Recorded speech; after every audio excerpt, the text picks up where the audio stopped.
Welcome to the Nursing Post podcast, All Nursing All the Time with Ashley Moore and Rosa Horsley. In this last part of our Autism Series, we will be helping you understand your loved one's rights and how to get them the help that they deserve.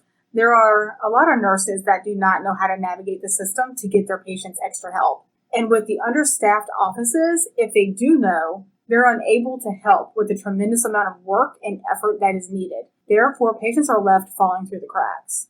This podcast is meant to be both educational and motivational. Let's get started. Okay, so I'm really drawing off of my own personal experience here and all the red tape that I had to go through.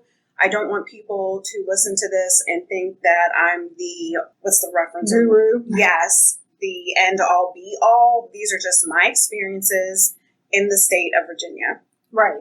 So you can qualify or apply. You can apply for Social Security benefits for your child. And we're only talking about children in this episode because that's the only experience that I really have on this topic is really about applying for benefits on your child. Right. And the criteria for children versus adults is completely different. We'll link every reference and all that good stuff to our show notes. Right. Okay. That will be available on our website. So qualifications for applying for Social Security benefits for your child. Parental income and resources fall within the eligibility limits. So your job income, child support is counted as income. Any assistance that you may be receiving monetarily is considered income, and a resource. So you have to give all that information to Social Security to calculate the income of family members that are living within your household. So you have to provide that information to Social Security as well. And you can be denied for Social Security income benefits if you are over the income limit. Right. And if there's family members in your household, but they don't necessarily contribute, that does not matter. It's still income coming into the household. Exactly. The medical condition or combination of conditions that meet Social Security definition of disability for a child is the child who is not blind, must not be working or earning more than $1,260 a month. And that's this calendar year. This changes yearly. So this is for 2020. Your child cannot make or earn $1,260 plus a month. And this is for a child who's not blind. If you have a child who is blind, they can't earn more than $2,110 a month. Right. The child must have a medical condition or a combination of conditions that result in marked and severe functional limitations. So what this means is that the conditions must have a very serious limit on the child's activities. The child's conditions must have been disabling or expected to be disabled for at least 12 months, or the condition must be expected to result in death. So there are a couple of options to apply. You can always go in person to apply, expect a long wait. And to get there early before they even open, and then wait in line.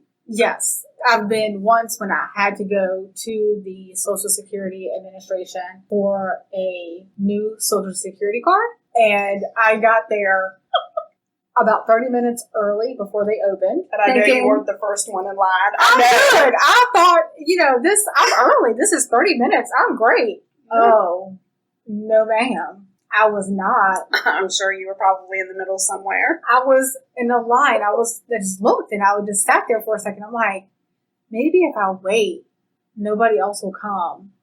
Don't do that either. So my suggestion, just on a personal note, would be to apply online. And of course, again, we'll link all this information in our show notes. But you can apply online. There is an application process. With that application process, you will be asked for detailed information about the child's medical condition and how it affects the child's ability to perform ADLs.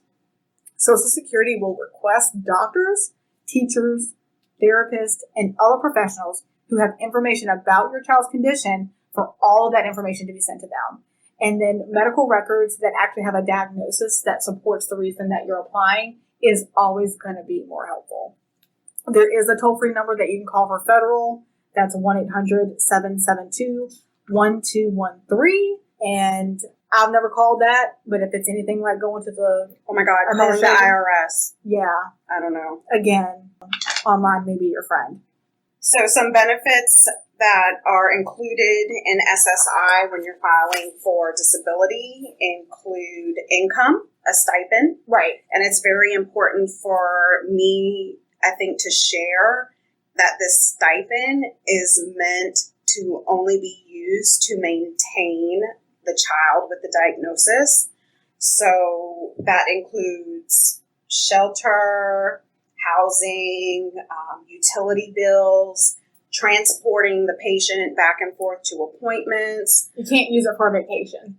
Absolutely. You can't use it for your personal self because, believe it or not, the government is going to ask you for receipts and how this money was spent, and you better believe you're going to have to provide that if they ask. And with any government type of funding, if you can't prove it, then a lot of times you have to pay it back.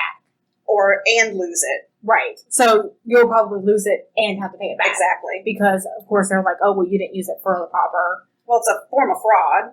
Absolutely. And the government is very big on fraud.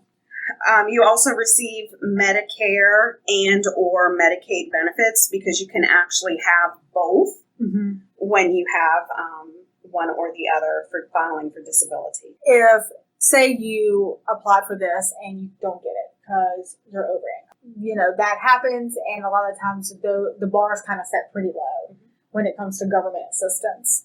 So it may be that you don't make a ton of money, but you still are over income. Is there any other options out there for people who can't afford the therapies, can't afford all the medications, that is causing a financial strain, but yet they don't, quote, meet the income requirements for Social Security?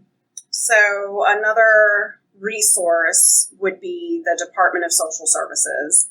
And this is income-based, and they do offer a lot of programs, but in this case, we're just going to talk about the medical benefits, which would be applying for Medicaid, which is income-based. And then if you're a little higher than the national or the Virginia state poverty line, there's insurance that is sister company, or in the sister umbrella, I should say, of Medicaid, which is called FAMOUS.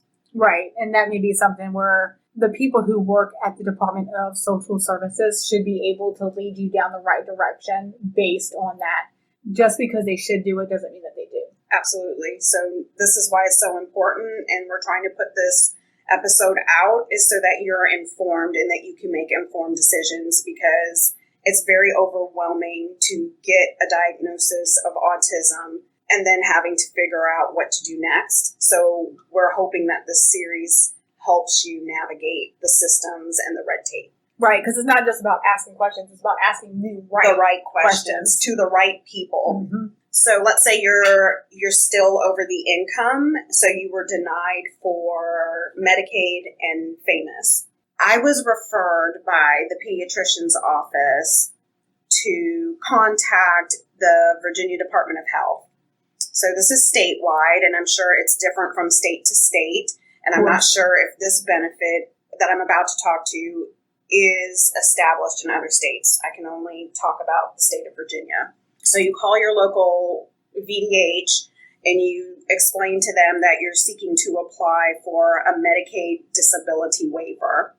You would think social services would give you the information because this is a Medicaid disability waiver, but they only do that for adults, which is 18 years and older. They do not do this for pediatric patients under the age of 18. And you, in your case, specifically asked if there were other resources and were not given. Exactly. I was told that they had no information on any other types of waivers or assistance. So pretty much if they didn't provide it, they weren't going to give that information out. Now, whether or not they actually knew it or not is something that they'll have to live with. No one can confirm or nobody deny. will know that. And I don't think they're going to admit to it. So here I am. I'm calling the Virginia Department of Health, and I'm asking about a disability waiver.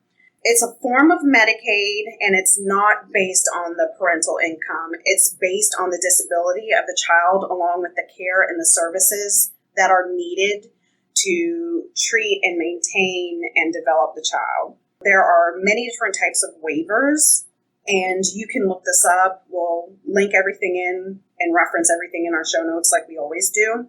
I had to speak with an RN manager in order to schedule an assessment. And that assessment here in the state of Virginia is called a pediatric uniform assessment instrument. Generally, they'll call you or you'll call them and you'll set up the appointment. But these assessments are generally done in person. Right. Especially when you're doing it for a child, they need to physically see the child.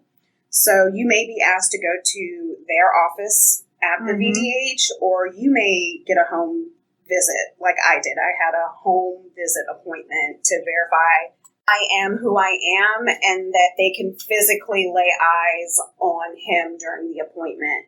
So you want to make sure, just like you were prepared to have the information available at your SSI appointment, that you have the same information available at this home visit or VDH appointment. They don't share information. So No. you have to have the same information over and over and over again. Services included in the waiver are to provide support and additional service options for successful living, nursing respite, assistive technology, and environmental modifications. Health insurance and medication coverage is also included in this. And depending on which waiver you have or which waiver you're accepted for, caregiver support is offered. And what that means is that they provide you with funds to have the state and the government pay for attendant hours or services to come in to help with ADLs, supervision, take him back and forth to appointments so you miss less time at work. This waiver that I have in particular for my son is a CCCP waiver, and it includes a lot. Not everybody can qualify for a CCCP waiver. It's based on need, federal allotment of funds. Right. So when you hear of bills being passed and, money's being shifted from government Medicaid and Medicare, all of that affects these services that are available to people that have diagnoses of disabilities. Right. And it's not just for autism, that's for any disability. Any disability that qualifies. So with this, you should expect monthly home visits from your facilitator, the person who's actually helping you set up that payroll. There's a lot of fine print and paperwork, and it's almost like receiving a novel of a stack of ownership papers, really. I mean, I can only compare it to that of a mortgage. Like the amount of paperwork you have to do is like compared to buying a house. There's so much information you have to provide, so many social security numbers of people, that you're not going to fraudulently, spend the government's money. That's why they send people to come out to your home every month, and a Medicaid worker comes out to your home twice a year. And there's so many checks and balances so that this waiver does not get abused. Right. And as it should. I mean, it needs to go to the people who actually need it, not the people who want it. Exactly. There's a big difference. That's why they make you go through all the hurdles and all the hoops. Right. And because if you didn't really need it, you probably would fall short of getting that stuff completed. Yeah, from the start. It is, for me, I know it was for me, being a nurse and having some medical background, it was difficult for me to fill out. So I can only imagine somebody trying to fill this out that didn't have any medical background or knowledge. So don't let that deter you. Reach out, ask for help, because I'm sure a lot of people don't follow through with the paperwork because they just don't know how to do it. Right. And it's very hard to find if there's somebody that can actually sit down with you and help you with that. Because I'm guaranteeing you that most people are going to say no. Because if you're having that big stack of paperwork, then that's a lot of time. That's a lot of somebody's time. And it would probably be an answer like, we don't have the staff or the ability to sit down with each individual.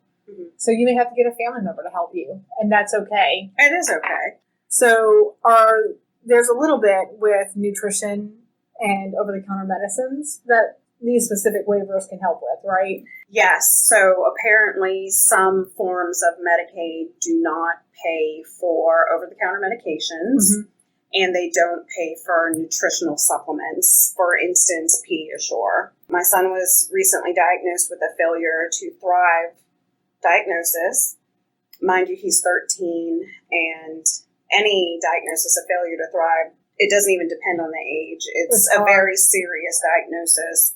But there's a difference, I think, if you're 92 years old with a diagnosis of failure to thrive and you're 13 years old with a diagnosis of failure to thrive. Insurance still rejected the Pediasure. And it took 3 weeks and asking you your opinion because this is kind of your thing. Right. Prior auths and all that good stuff is kind of your thing, what direction I need to go to help with this. And it was actually filed under a home health service. And that's how we ended up being able to get the Pediasure covered. But there's a lot of red tape and loopholes that the government won't tell you and your state won't tell you in hopes that, they don't have to foot the bill. Right. So, and so that's where it can get hard, especially for people who have like dual enrollment where they have Medicare and Medicaid. It's different. That is treated differently than a straight Medicaid. And so if you don't understand those differences, as most people wouldn't, because it's not what they do, you just don't know that it's available. And making phone calls to the insurance company, I mean, good luck finding a good representative that's going to take the time and try to help you. Yeah, I can't do this, but I can do that. And I've known that I've called insurance companies for patients and said, I'm not getting off the phone either until you help me or you get me to a supervisor who can. And they don't want to transfer you to a supervisor. They do not want to do that. I spent 15 minutes one time telling somebody, I'm not going to talk to you. I want to talk to your supervisor. And I said that same thing over and over until I got to the supervisor. And they were able to fix the solution in less than 2 minutes. This is hard. This is hard because I don't know how many places I had to call just to see if there was a program for approval for getting this Pediasure covered through the insurance. I know I called 3 or 4 different places, and had I not asked the Virginia Department of Health, once again, I'm giving them a plug here, if I had not asked them the right question when they said, no, WIC only goes until 5 years old, had I not asked, well, do you know of any place else? Maybe if I had not spoken to her that day, I might have not gotten the same answer. And that's kind of one of those things where making sure that you're an advocate and maybe having to ask the same question more than once to the same person, that's okay. You're not bothering them. And who cares if you are? That's their job. If you're in healthcare, it's your job to care. Right. So part of this research that I've done and some of what I know just talking with you, Rosa, is the school system. And this kind of saddens me a little bit. But there is something called the IDEA, which is the Individuals with Disability Education Act. It is supposed to guarantee free, appropriate education to all eligible children with disability. Sigh. Yes. And there are tips for requesting evaluation and eligibility for special education or related services. You can verbally ask for this, but Nursing 101, if it wasn't documented, it wasn't done. So we would strongly advise. Yes. Our suggestion is it needs to be emailed, and I would email every teacher. I would email homeroom. Yep. Or, the primary teacher, because, sometimes in elementary, it's like blocks of 4. They have 4 different subjects. Mm-hmm. And in middle and high school, they have periods. So I would definitely include the homeroom teacher, the guidance counselor, and the principal. Because all those people need to be involved and understand. And I think if I had a child, I would include all the main teachers, like, math, language, those core subjects. Mm-hmm. Because they need to understand what's going on with your child. So my experience, my son was diagnosed with ADHD when he was 5. He didn't get diagnosed until 5th grade with autism. And he was passing. And I think this is so important to tell people. The school system sees a D as passing because it's not failure. So you're thinking a C is average, a D is below average, that your child should be able to get some type of assistance if they're performing below average. But to the school system, they're still passing. So it's very important to kind of stand up for your child and their student rights. And if you feel that there's a situation or an issue that's not being addressed and you feel that they have a possible learning disability, that you address it by putting this request in writing. Right. And if, say you haven't tested your child for an intellectual disability, if you request that in writing, these schools are required to test the student, and they are required to do that within 65 business days. You should have an appointment date and time for a child study committee. Mm. So you should have an appointment date and time of your child study committee, and the people who composed it, did the evaluation and testing, along with teachers and yourself, are allowed to be present. So the schools do offer two things, and these are, I'm somewhat familiar with these. One's called a 504 plan, and one is called an IEP. And I will let you discuss the difference between a 504 versus an IEP. Okay. So a 504 plan only requires that a child have any disability which interferes with his or her ability to learn. It allows the child with special needs who doesn't necessarily qualify for an IEP, that's an individualized education plan. If your child doesn't qualify for this, it allows them better access to learning experiences at school. It basically gives services and modifications, which are called accommodations in the school lingo, to provide a learning environment to help the child access his or her education equally to that of the other students. So I have a nephew who was born prematurely and therefore is deaf. He has a cochlear implant, which is something that's, it's like a hearing aid, but part of it's implanted inside the skull and the other part is on the outside, and it attaches through a magnet. So he can hear out of one ear, and in the other ear he has a hearing aid. And the school, instead of putting him in special education, they put him in, because he doesn't have a learning disability, he just can't hear very well. So what they did, especially while they were still working out the ins and outs of the cochlear implant, was he got this box, and actually that box sounded like a microphone. So when the teacher spoke, even when her back was turned to them, she had a microphone on her shirt or whatever. A lapel type of. Right. Yeah. And he could hear her because he did really well if she was facing them. But when she turned around to write on the board, he couldn't hear her. He couldn't read her lips, I'm sure. Right. And so that's what a lot of it was. And so she was speaking to this little microphone, and then he had this little, box to hear her. And he was able to stay in regular classes with his friends. Yeah, he was mainstreamed because an accommodation allowed him to stay, once again, school lingo, mainstreamed. Right. So an IEP is an individualized education plan, and it requires that a child that has one or more disabilities, it's actually a list of 13 that they can qualify for, that's considered a disability. Right. That it affects their education and performance. So this individualized education plan is goal-based. So it's set up to meet each child's need and applies special education and related services. Students with this type of plan receive assistance in the classroom, and sometimes they're offered additional resources besides the teacher. An IEP, I guess, is compared to nursing plans for nurses. Yeah, like a plan of so care. So this is like a foreign language to you nurses listening. It's like a care plan. Right. And this might get denied. Your request may get denied. Is that the end of it? I mean... No, your student has rights. So when you applied to have them tested, they gave you a pamphlet to inform you of your rights and where to go. And if you're denied, you can appeal it. That's your right. You have the right to appeal it, but you have to follow the steps in the information they've provided you. And if that gets denied, because your appeal can be denied, you may qualify for assistance from your local legal aid society.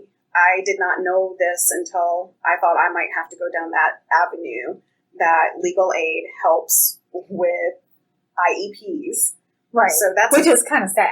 It is sad that it's had to It's trickle great that down we to have the it, government but to help with a state, situation. a public school, right? Yeah. But one of the big takeaways from that is read the pamphlet. Yes, read the pamphlet, be educated. All this information is posted on your public school website. Mm-hmm. So you just sometimes have to do a little more digging. So there are, I want to kind of do we're going to do a back and forth here of I'm going to say what you may hear from your school. Role-playing. As part of this I'll be little the teacher. setup here. I'll be the teacher. You're going to be the teacher? I'm going to be the teacher. Okay, I'm going to be the parent.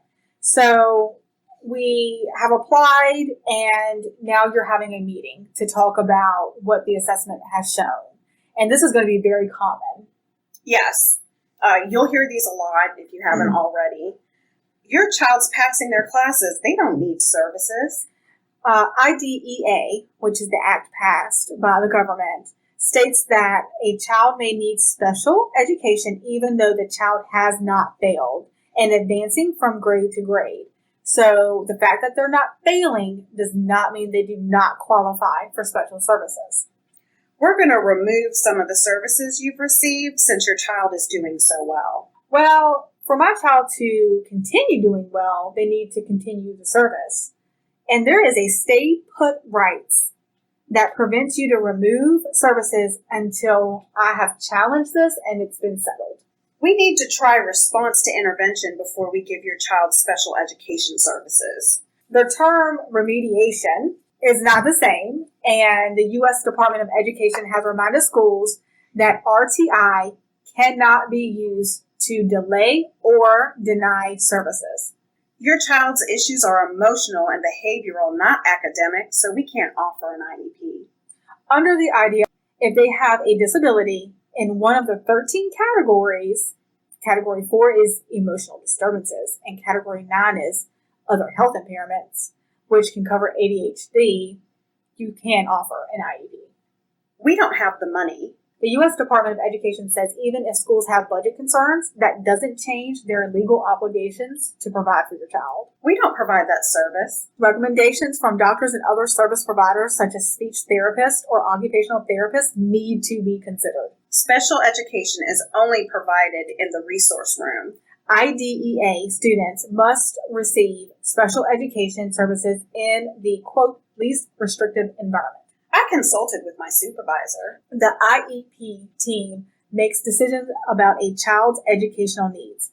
Parents are members of this team. If someone outside the team decides a child's placement or service, that's a violation of IDEA. I know your child needs this technology to read, but IDEA specifically requires that an IEP team, including a school's representative who knows the school's district's resources and curriculum, this person must have the authority to approve special education services. The cost per student in public education, according to the 2015 Virginia report, says the cost per student is $11,432. There's an additional cost if your child requires accommodations or needs. The additional cost is $4,024. So, like many things, a lot of this boils down to money. Money. Which is kind of sad. It is, because we're shaping and molding the future of America here. Right. And it's boiling down to $1.01. Right. And what I don't understand is the fact that schools are in place to brighten and enlighten the kids so that way they can make for a great future. They are our future. Productive members of society. They can't do that without these accommodations. And I would have thought, crazy me, if you had something from your doctor stating that an accommodation is needed, you're good.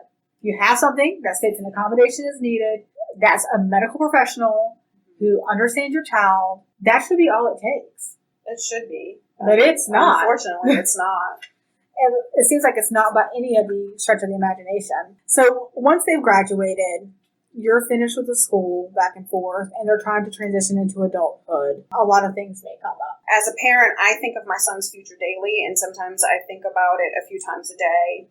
I think, will he be able to live on his own? Will he go to college? Will he start college? Will he finish college? Will he be able to maintain gainful and successful employment? Will he ever get married or have children? Which every parent, I guess, worries about, but for a child with a disability, it's even more so of a concern. So as there are many children transitioning into adulthood, parents worry about continued health care and services. What happens when your child phases out of the school system and phases into society? And in general, adults with disabilities are eligible for resources through Medicaid, supplemental security income, and various state disability agencies. But there's a lot of red tape, and that gets tangled together for a lot of families. Individuals have to be certified separately at a variety of different agencies. And all of those agencies have their own paperwork, their own documentation, and own criteria. Yep. So when you're trying to keep up with several different agencies, and did I send this document? Because you may need to send the same thing to each one of them, and then some might ask for something additional. Right. That's a lot to keep up with. Especially if you're just trying to care. But there is hope. There's a future of hope. Virginia passed a bill. Governor Northam signed Bill SB 1693, Health Insurance Coverage for Autism Spectrum Disorder. And in this bill, this is something new and it's something exciting. This bill ensures that no matter their age, autism patients have access to adequate health insurance. And the bill removes the cap on age for autism health coverage. And the cap of spending, which affects 10,000 Virginians living with autism. And that's just here locally. President Trump signed the Autism Collaboration, Accountability, Research, Education, and Support Act, or CARES, which is much easier, into law. And that allocates $1.8 billion in funding over the next 5 years to help people with autism spectrum disorder and their families. And of course, on Autism Awareness Day, which was April the 2nd, he lit it up blue. The White House of autism. Yeah, so the White House was just shiny blue. We posted that on our social media. Dreams of inclusion and hopes of acceptance. This is big. I think it's big because more children are being diagnosed, and even though more are being diagnosed, it's still viewed as a stigmatism. Right. And so Sesame Street. Can you tell me how to get to Sesame Street? Sesame Street actually created a puppet, Julia, with autism. And they introduced her in their April 2017 episode during Autism Awareness Month. And their goal was to help by reducing the stigmatism that's associated with autism, to increase inclusion and empower those children with autism. And it's done that with previous characters and topics. So as a nurse, I've learned that patient rights and advocacy are essential. We see how the system works at its best, providing excellent care, and we've seen it at its worst when patients can't afford healthcare and medications. We should be educating parents and caregivers of patients' rights and where to go to find the help that is needed. Absolutely. This is what we hope to accomplish in today's episode from the Nursing Post. And as a parent, I just wish and hope for a world that will accept and embrace the differences in all people despite their diagnosis. We'll link our references on our website, www.thenursingpostpodcast.com. Be sure to subscribe to our podcast, and you can follow us on Facebook, Twitter, Instagram, and YouTube. Thank you for listening to The Nursing Post.